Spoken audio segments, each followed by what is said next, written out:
Very pleased to have with us on the program right now Mr. Todd Vandermide, NRA's lobbyist in Illinois. Good evening to you, sir.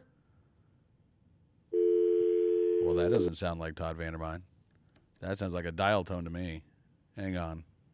Let's see if we can get Todd Vandermide with us. Todd, are you there? I'm here. Are you? I can hear you now. Thank you, sir, for coming on the program. No problem. Good to be with you again, Cam. It's good talking to you. All right, so 2011 has just begun, and already we're seeing musical chairs in Chicago. Rahm Emanuel leaves as White House Chief of Staff, goes to Chicago to run for mayor. Mayor Daley's brother, William Daley, leaving Chicago to go to Washington and become the White House Chief of Staff. Nothing out of the ordinary here, right? Chicago politics as usual? Yeah, I think Bill Daley comes out of the business world. He's the quieter, of the Daley brothers. Obviously, everybody's familiar with Mayor Daley. You have John Daley, another one of the brothers, who was a Cook County commissioner. And Bill's been the one that's been in private business for the most part, was part of the Clinton administration. Quiet, considered wiser, just he's part of the family, but he's pretty well respected. So I think you'll see his fingerprints within the Obama administration, charting or trying to chart sometimes a more center course and being more pragmatic about things. All right. In the meantime, Rahm Emanuel is up on the air in Chicago with a campaign ad touting his support for gun control, Todd. And it surprises us why? I'm not surprised. I just thought it was interesting that he's out there touting, his work in pushing the Clinton gun ban, despite the fact that it's been gone now for 7 years this September, and the crime rate keeps dropping, 40-year lows. It doesn't seem like it's a weird thing to tout. Well, I think the interesting thing is that Rahm Emanuel's policies and the things that he pushed for have now twice cost the Democrats their majorities in Congress. Bill Clinton gave credit to the NRA for his pushing of the Brady bill and the semi-auto ban in '94 for one of the biggest reasons for the Democrats lost to the House. And then it was Rahm and Obama with their Obamacare bill and a few of these other things that they've pushed that really frustrated voters from what we can see. And so Rahm Emanuel has been at the helm of things twice now when the Democrats have lost the House. I guess that's a record that I'd run on. Yeah, no, can't wait for that commercial. Hey, look, we don't have a House of Representatives for me to lose in Chicago. So as you look at what's going on in Springfield this year, Todd, give us a legislative preview if you can. What do you think some of the – every year you guys see a number of bad gun control bills introduced. Well, I actually had a couple conversations with some people from the city and from some other agencies that run some anti-gun stuff every year. One of them confided in me that they still hadn't finalized their agenda for the year, that they were contemplating whether or not they would even introduce something because they figured they were going to be spending a lot of time on defense, considering that the legislature adjourned before the McDonald decision was released. And we've had some reasonable, good decisions coming out of courts here and there in a post-McDonald, post-Heller world. And this lobbyist asked me, you filed a bunch of bills, I heard. I said, well, we've only pre-filed 20 bills so far, and I've still got, as I sit here, I'm working on some more tonight, and I've got another 10 on my desk to take to the Legislative Reference Bureau for drafting when I go back down for session on Sunday. Only 20? That's just a handful. Say again? I said only 20 then, just a pittance, just a handful of bills. That 20 so far. I've been told by headquarters that if I can deconstruct the Chicago ordinance to go do so. That while we are fighting it in the courts, we all know that the courts don't always move at the pace that we want to. And that if we have opportunities within the legislature to tear the Chicago ordinance apart piece by piece, go for it. So several of those are in there, which led me to a conversation with one of the Chicago lobbyists.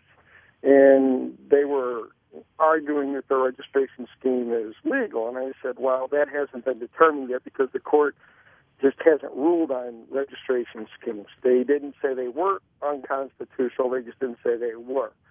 And so they were arguing that, well, they are completely permissible. I said, well, you may think so, but we're going to outlaw them. But you can't do that. Watch me. I can do anything that I get, 60 members of the House, 30 members of the Senate, and the governor's signature on. Yeah. And I guess they're not quite clear with the concept that the state can tell you can't do something as a municipality. And, do I expect to see lost or stolen? Yeah. Do I expect to see them trying to change our transport law and make it much more restrictive? Yes. Do I expect Daley to throw a couple of the old adages in there? Yeah, probably. We'll probably see a semi-auto ban. We'll probably see dealers licensing for sure. But there's really been a lack of enthusiasm for any of this stuff. The legislators we've been talking to, mm-hmm. and I'm not talking about our stalwart downstate guys. I actually am having arguments between legislators about who should carry the right to carry bill. And I'm not talking arguments between downstaters. I'm talking about now I've got, a female suburban legislator telling me that she needs to be the face of it because take this whole downstate, redneck edge that, the Chicago guys perceive with it off of the issue. The conversations are not quite what we would normally be thinking about having in Illinois. But the dynamic is changing. The stranglehold that Daley has had on a lot of this stuff is loosening day by day. And there's a real question, even if Rahm Emanuel is the mayor of the city of Chicago come May, is he going to throw as much resources and effort into it, as this guy has? I mean, Daley's been maniacal about it. He's almost been obsessive about it. So we're going after Chicago's ordinance with several preemption bills. We're going to make them justify their $200 tax on gun owners just to be able to have a gun in their own home. We're going to push right to carry hard. And I think is looking, every day it looks better and better, I think, for a shot at right to carry. Let's talk a little bit more about that because, Wisconsin, I think it looks really good to get a right to carry there and perhaps constitutional carry. What kind of pressure will that put on Illinois to all of a sudden be the last state standing?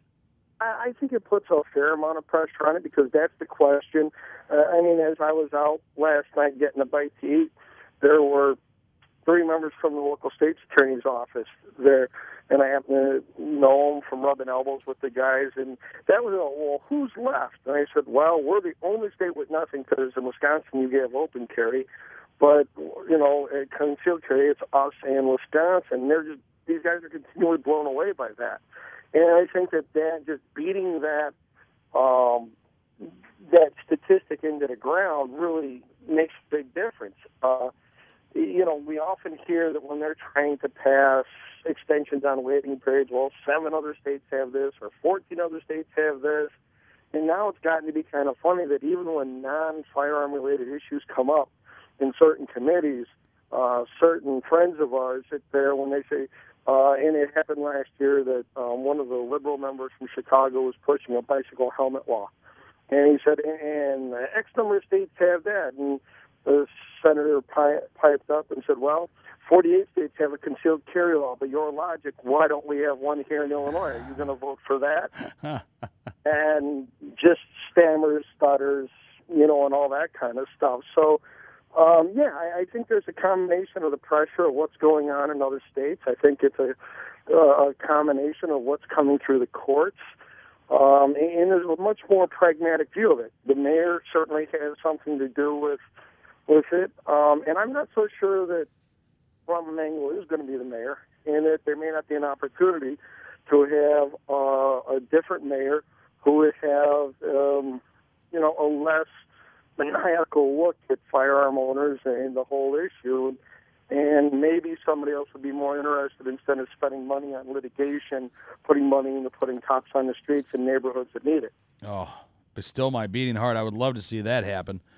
Well, Todd, what should gun owners in Illinois be doing right now? Well, the schedule for the General Assembly is that we've got a couple more days of lame duck session. Like I said, we're back in session Sunday afternoon. There's nothing gun-related on right now. After that, the governor gets sworn in on Monday. The General Assembly gets sworn in Wednesday. And so from there, we start the whole new thing. Then the legislature is out for 2 weeks. They don't come back till the first week of February. And during those 2 weeks, it's get to know your legislator, remind them that issues like right to carry, preemption, bills against Chicago firearms permits, and their registration scheme and things like that are going to be coming up. And, we want them to not only vote for our stuff, vote against the bad stuff, and that we can solve this whole thing this year. And we can probably, if we get, 3 or 4 good bills this year, I think it really puts the issue on ice for a while.